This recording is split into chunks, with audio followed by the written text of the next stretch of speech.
भारतवर्ष में एक प्रतापी और दानी राजा राज्य करता था।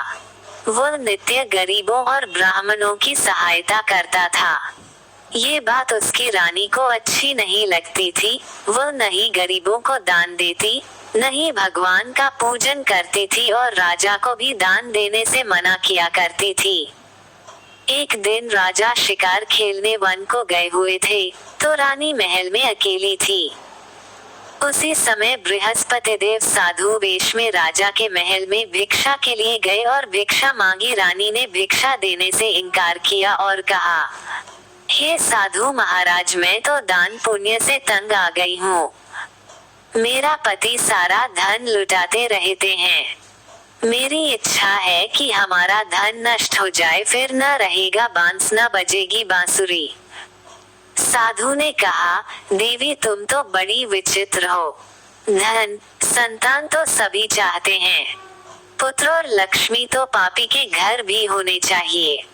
यदि तुम्हारे पास अधिक धन है तो भूखों को भोजन दो, प्यासों के लिए प्याऊ बनवाओ, मुसाफिरों के लिए धर्मशालाएं खुलवाओ। जो निर्धन अपनी कुंवारी कन्याओं का विवाह नहीं कर सकते, उनका विवाह करा दो।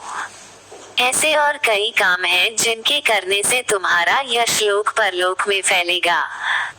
परंतु रानी पर उपदेश का कोई प्रभाव न पड़ा।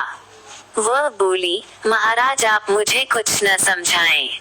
मैं ऐसा धन नहीं चाहती जो हर जगह बांटती फिरूं। साधु ने उत्तर दिया, यदि तुम्हारी ऐसी इच्छा है तो तथास्तु। तुम ऐसा करना कि बृहस्पतिवार को घर लेटकर पीली ती से अपना सिर धोकर स्नान करना, ती चढ़ाकर कपड़े धोना। ऐसा करने से आपका सारा धन नष्ट हो जाएगा। इतना कहकर वह साधु महाराज वहां से आलोप हो गए। साधु के अनुसार कई बातों को पूरा करते हुए रानी को केवल 3 बृहस्पतिवार ही बीते थे कि उसकी समस्त धन संपत्ति नष्ट हो गई। भोजन के लिए राजा का परिवार तरसने लगा। तब एक दिन राजा ने रानी से बोला कि हे रानी, तुम यहीं रहो, मैं दूसरे देश को जाता हूँ, क्योंकि यहाँ पर सभी लोग मुझे जानते हैं। इसलिए मैं कोई छोटा कार्य नहीं कर सकता। ऐसा कहकर राजा परदेश चला गया। वहाँ वह जंगल से लकड़ी काटकर लाता और शहर में बेचता।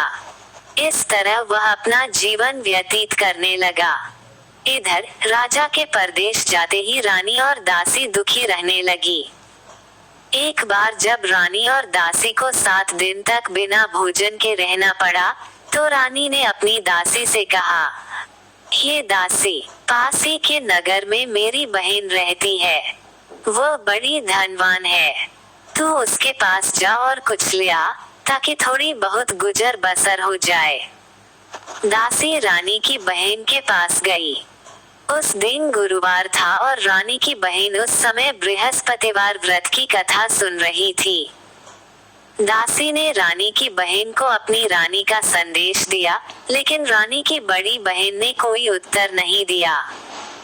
जब दासी को रानी की बहन से कोई उत्तर नहीं मिला तो वह बहुत दुखी हुई और उसे क्रोध भी आया। दासी ने वापस आकर रानी को सारी बात बता दी। सुनकर रानी ने अपने भाग्य को कोसा। उधर रानी की बहन ने सोचा कि मेरी बहन की दासी आई थी, परंतु मैं उससे नहीं बोली, इससे वो बहुत दुखी हुई होगी।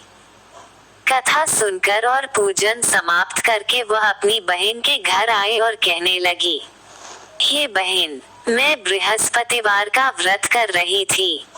तुम्हारी दासी मेरे घर आई थी, परंतु जब तक कथा होती है तब तक न तो उठते हैं और न ही बोलते हैं, इसलिए मैं नहीं बोली। कहो दासी क्यों गई थी? रानी बोली, बहन तुमसे क्या छिपाऊं, हमारे घर में खाने तक को अनाज नहीं था। ऐसा कहते कहते रानी की आंखें भर आई। उसने दासी समेत पिछले 7 दिनों से भूखे रहने तक की बात अपनी बहन को विस्तार पूर्वक सुना दी। रानी की बहन बोली, देखो बहन, भगवान बृहस्पति देव सबकी मनोकामना को पूर्ण करते हैं। देखो, शायद तुम्हारे घर में अनाज रखा हो। पहले तो रानी को विश्वास नहीं हुआ, पर बहन के आग्रह करने पर उसने अपनी दासी को अंदर भेजा तो उसे सचमुच अनाज से भरा एक घड़ा मिल गया। ये देखकर दासी को बड़ी हैरानी हुई। दासी रानी से कहने लगी, हे रानी, जब हमको भोजन नहीं मिलता तो हम व्रत ही तो करते हैं, इसलिए क्यों न इनसे व्रत और कथा की विधि पूछ ली जाए, ताकि हम भी व्रत कर सकें। तब रानी ने अपनी बहन से बृहस्पतिवार व्रत के बारे में पूछा। उसकी बहन ने बताया, बृहस्पतिवार के व्रत में चने की दाल और मुनक्का से विष्णु भगवान का केले की जड़ में पूजन करें तथा दीपक जलाएं, व्रत कथा सुने और पीला भोजन ही करें। इससे बृहस्पति देव प्रसन्न होते हैं। व्रत और पूजन विधि बताकर रानी की बहन अपने घर को लौट गई। 7 दिन के बाद जब गुरुवार आया तो रानी और दासी ने व्रत रखा। घुड़साल में जाकर चना और गुड़ लेकर आई। फिर उससे केले की जड़ तथा विष्णु भगवान का पूजन किया। अब पीला भोजन कहाँ से आए, इस बात को लेकर दोनों बहुत दुखी थे। चूंकि उन्होंने व्रत रखा था, इसलिए बृहस्पति देव उनसे प्रसन्न थे। इसलिए वे एक साधारण व्यक्ति का रूप धारण कर 2 थालों में सुंदर पीला भोजन दासी को दे गए। भोजन पाकर दासी प्रसन्न हुई और फिर रानी के साथ मिलकर भोजन ग्रहण किया।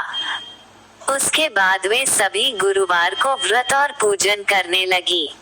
बृहस्पति भगवान की कृपा से उनके पास फिर से धन संपत्ति आ गई, परंतु रानी फिर से पहले की तरह आलस्य करने लगी। तब दासी बोली, देखो रानी, तुम पहले भी इस प्रकार आलस्य करती थी, तुम्हें धन रखने में कष्ट होता था, इस कारण सभी धन नष्ट हो गया, और अब जब भगवान बृहस्पति की कृपा से धन मिला है तो तुम्हें फिर से आलस्य होता है। रानी को समझाते हुए दासी कहती है कि बड़ी मुसीबतों के बाद हमने ये धन पाया है, इसलिए हमें दान पुण्य करना चाहिए, भूखे मनुष्यों को भोजन कराना चाहिए और धन को शुभ कार्यों में खर्च करना चाहिए, जिससे तुम्हारे कुल का यश बढ़ेगा, स्वर्ग की प्राप्ति होगी और पितृ प्रसन्न होंगे। दासी की बात मानकर रानी अपना धन शुभ कार्यों में खर्च करने लगी, जिससे पूरे नगर में उसका यश फैलने लगा। एक दिन राजा दुखी होकर जंगल में एक पेड़ के नीचे आसन जमाकर बैठ गया। वह अपनी दशा को याद करके व्याकुल होने लगा। बृहस्पतिवार का दिन था। एकाएक उसने देखा कि निर्जन वन में एक साधु प्रकट हुए। वह साधु वेश में स्वयं बृहस्पति देवता थे। लकड़हारे के सामने आकर बोले, हे लकड़हारे, इस सुनसान जंगल में तू चिंता मग्न क्यों बैठा है? लकड़हारे ने दोनों हाथ जोड़कर प्रणाम किया और उत्तर दिया, महात्मा जी, आप सब कुछ जानते हैं, मैं क्या कहूँ। ये कहकर रोने लगा और साधु को अपनी आत्मकथा सुनाई। महात्मा जी ने कहा, तुम्हारी स्त्री ने बृहस्पति के दिन बृहस्पति भगवान का निरादर किया है, जिसके कारण रुष्ट होकर उन्होंने तुम्हारी ये दशा कर दी। अब तुम चिंता को दूर करके मेरे कहने पर चलो तो तुम्हारे सब कष्ट दूर हो जाएंगे और भगवान पहले से भी अधिक संपत्ति देंगे। तुम बृहस्पति के दिन कथा किया करो। 2 पैसे के चने मुनक्का लाकर उसका प्रसाद बनाओ और शुद्ध जल से लोटे में शक्कर मिलाकर अमृत तैयार करो। कथा के पश्चात अपने सारे परिवार और सुनने वाले प्रेमियों में अमृत व प्रसाद बांटकर आप भी ग्रहण करो। ऐसा करने से भगवान तुम्हारी सब मनोकामनाएं पूरी करेंगे। साधु के ऐसे वचन सुनकर लकड़हारा बोला, हे प्रभु, मुझे लकड़ी बेचकर इतना पैसा नहीं मिलता जिससे भोजन के उपरांत कुछ बचा सकूं। मैंने रात्रि में अपनी स्त्री को व्याकुल देखा है। मेरे पास कुछ भी नहीं जिससे मैं उसकी खबर मंगा सकूं। साधु ने कहा, हे लकड़हारे, तुम किसी बात की चिंता मत करो। बृहस्पति के दिन तुम रोजाना की तरह लकड़ियां लेकर शहर को जाओ। तुमको रोज से दुगुना धन प्राप्त होगा, जिससे तुम भली भांति भोजन कर लोगे तथा बृहस्पति देव की पूजा का सामान भी आ जाएगा। इतना कहकर साधु अंतर्ध्यान हो गए। धीरे धीरे समय व्यतीत होने पर फिर वही बृहस्पतिवार का दिन आया। लकड़हारा जंगल से लकड़ी काटकर किसी शहर में बेचने गया। उसे उस दिन और दिन से अधिक पैसा मिला। राजा ने चना गुड़ आदि लाकर गुरुवार का व्रत किया। उस दिन से उसके सभी क्लेश दूर हुए, परंतु जब दोबारा गुरुवार का दिन आया तो बृहस्पतिवार का व्रत करना भूल गया। इस कारण बृहस्पति भगवान नाराज हो गए। उस दिन उस नगर के राजा ने विशाल यज्ञ का आयोजन किया तथा शहर में ये घोषणा करा दी कि कोई भी मनुष्य अपने घर में भोजन न बनावे, न आग जलावे, समस्त जनता मेरे यहाँ भोजन करने आवे। इस आज्ञा को जो न मानेगा उसे फांसी की सजा दी जाएगी। इस तरह की घोषणा संपूर्ण नगर में करवा दी गई।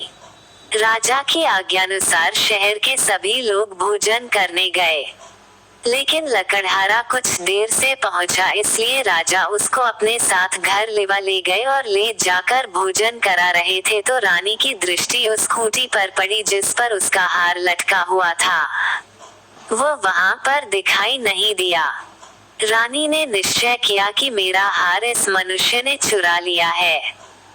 उसी समय सिपाहियों को बुलाकर उसको कारागार में डलवा दिया।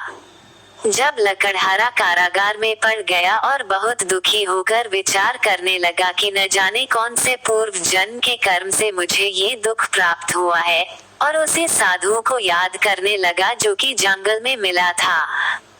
उसी समय तत्काल बृहस्पति देव साधु के रूप में प्रकट हुए और उसकी दशा को देखकर कहने लगे, अरे मूर्ख, तूने बृहस्पति देव की कथा नहीं करी, इस कारण तुझे दुख प्राप्त हुआ है। अब चिंता मत कर, बृहस्पतिवार के दिन कारागार के दरवाजे पर 4 पैसे पड़े मिलेंगे। उनसे तू बृहस्पति देव की पूजा करना, तेरे सभी कष्ट दूर हो जाएंगे। बृहस्पति के दिन उसे 4 पैसे मिले। लकड़हारे ने कथा कही। उसी रात्रि को बृहस्पति देव ने उस नगर के राजा को स्वप्न में कहा, हे राजा, तुमने जिस आदमी को कारागार में बंद कर दिया है वह निर्दोष है। वह राजा है, उसे छोड़ देना। रानी का हार उसी खूंटी पर लटका है। अगर तू ऐसा नहीं करेगा तो मैं तेरे राज्य को नष्ट कर दूंगा। इस तरह रात्रि के स्वप्न को देखकर राजा प्रातःकाल उठा और खूंटी पर हार देखकर लकड़हारे को बुलाकर क्षमा मांगी तथा लकड़हारे को योग्य सुंदर वस्त्र आभूषण देकर विदा कर दिया। बृहस्पति देव की आज्ञानुसार लकड़हारा अपने नगर को चल दिया। राजा जब अपने नगर के निकट पहुंचा तो उसे बड़ा आश्चर्य हुआ। नगर में पहले से अधिक बाग, तालाब, कुएं तथा बहुत सी धर्मशाला, मंदिर आदि बन गई हैं। राजा ने पूछा, ये किसका बाग और धर्मशाला है? तब नगर के सब लोग कहने लगे, ये सब रानी और बांदी के हैं। तो राजा को आश्चर्य हुआ और गुस्सा भी आया। जब रानी ने ये खबर सुनी कि राजा आ रहे हैं, तो उन्होंने बांदी से कहा कि हे दासी, देख राजा हमको कितनी बुरी हालत में छोड़ गए थे। हमारी ऐसी हालत देखकर वह लौट न जाए, इसलिए तू दरवाजे पर खड़ी हो जा। आज्ञानुसार दासी दरवाजे पर खड़ी हो गई। राजा आए तो उन्हें अपने साथ लिवा लाई। तब राजा ने क्रोध करके अपनी रानी से पूछा कि यह धन तुम्हें कैसे प्राप्त हुआ है? तब उन्होंने कहा, हमें ये सब धन बृहस्पति देव के इस व्रत के प्रभाव से प्राप्त हुआ है। राजा ने निश्चय किया कि 7 रोज बाद तो सभी बृहस्पति देव का पूजन करते हैं, परंतु मैं प्रतिदिन दिन में 3 बार कहानी तथा रोज व्रत किया करूंगा। अब हर समय राजा के दुपट्टे में चने की दाल बंधी रहती तथा दिन में 3 बार कहानी कहता। एक रोज राजा ने विचार किया कि चलो अपनी बहन के यहाँ हो आवे। इस तरह निश्चय कर राजा घोड़े पर सवार हो अपनी बहन के यहाँ को चलने लगा। मार्ग में उसने देखा कि कुछ आदमी एक मुर्दे को लिए जा रहे हैं। उन्हें रोककर राजा कहने लगा, अरे भाइयों, मेरी बृहस्पति देव की कथा सुन लो। वे बोले, लो, हमारा तो आदमी मर गया है, इसको अपनी कथा की पड़ी है। परंतु कुछ आदमी बोले, अच्छा कहो, हम तुम्हारी कथा भी सुनेंगे। राजा ने दाल निकाली और जब कथा आधी हुई थी कि मुर्दा हिलने लग गया, और जब कथा समाप्त हो गई तो राम राम करके मनुष्य उठकर खड़ा हो गया। आगे मार्ग में उसे एक किसान खेत में हल चलाता मिला। राजा ने उसे देख और उससे बोले, अरे भैया, तुम मेरी बृहस्पतिवार की कथा सुन लो। किसान बोला, जब तक मैं तेरी कथा सुनूंगा तब तक 4 हरया जोत लूंगा। जा अपनी कथा किसी और को सुनाना। इस तरह राजा आगे चलने लगा। राजा के हटते ही बैल पछाड़ खाकर गिर गए तथा किसान के पेट में बड़ी जोर का दर्द होने लगा। उस समय उसकी माँ रोटी लेकर आई। उसने जब ये देखा तो अपने पुत्र से सब हाल पूछा और बेटे ने सभी हाल कह दिया तो बुढ़िया दौड़ी दौड़ी उस घुड़सवार के पास गई और उससे बोली कि मैं तेरी कथा सुनूंगी, तू अपनी कथा मेरे खेत पर चलकर ही कहना। राजा ने बुढ़िया के खेत पर जाकर कथा कही, जिसके सुनते ही वह बैल उठ खड़ हुए तथा किसान के पेट का दर्द भी बंद हो गया। राजा अपनी बहन के घर पहुंचा। बहन ने भाई की खूब मेहमानी की। दूसरे रोज प्रातःकाल राजा जगा तो वह देखने लगा कि सब लोग भोजन कर रहे हैं। राजा ने अपनी बहन से कहा, ऐसा कोई मनुष्य है जिसने भोजन नहीं किया हो, मेरी बृहस्पतिवार की कथा सुन ले।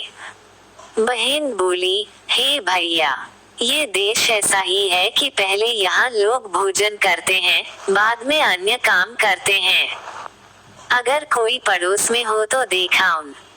वह ऐसा कहकर देखने चली गई, परंतु उसे कोई ऐसा व्यक्ति नहीं मिला जिसने भोजन न किया हो। अतः वह एक कुम्हार के घर गई जिसका लड़का बीमार था। उसे मालूम हुआ कि उनके यहाँ 3 रोज से किसी ने भोजन नहीं किया है। रानी ने अपने भाई की कथा सुनने के लिए कुम्हार से कहा, वह तैयार हो गया। राजा ने जाकर बृहस्पतिवार की कथा कही, जिसको सुनकर उसका लड़का ठीक हो गया। अब तो राजा की प्रशंसा होने लगी। एक रोज राजा ने अपनी बहन से कहा कि हे बहन, हम अपने घर को जाएंगे, तुम भी तैयार हो जाओ। राजा की बहन ने अपनी सास से कहा। सास ने कहा, हाँ चली जा, परंतु अपने लड़कों को मत ले जाना क्योंकि तेरे भाई के कोई औलाद नहीं है। बहन ने अपने भैया से कहा, हे भैया, मैं तो चलूंगी पर कोई बालक नहीं जाएगा। राजा बोला, जब कोई बालक नहीं चलेगा तब तुम ही क्या करोगी। बड़े दुखी मन से राजा अपने नगर को लौट आया। राजा ने अपनी रानी से कहा, हम निर्वंशी हैं, हमारा मुंह देखने का धर्म नहीं है और कुछ भोजन आदि नहीं किया। रानी बोली, हे प्रभु, बृहस्पति देव ने हमें सब कुछ दिया है, वो हमें औलाद अवश्य देंगे।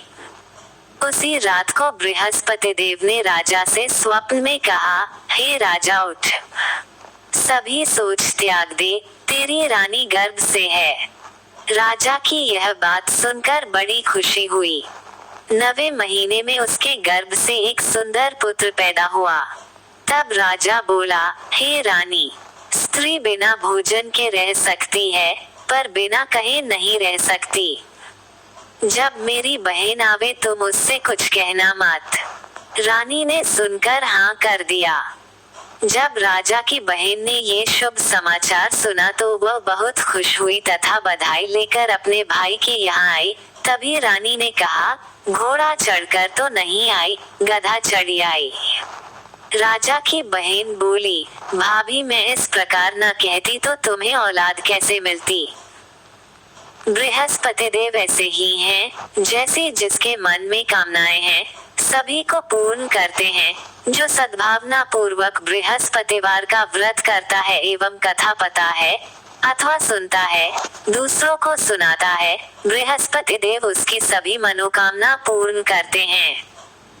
जैसे सच्ची भावना से रानी और राजा ने उनकी कथा का गुणगान किया तो उनकी सभी इच्छाएं बृहस्पति देव जी ने पूर्ण की थी। इसलिए पूर्ण कथा सुनने के बाद प्रसाद लेकर जाना चाहिए। हृदय से उसका मनन करते हुए जयकारा बोलना चाहिए। बोलो बृहस्पति देव की जय।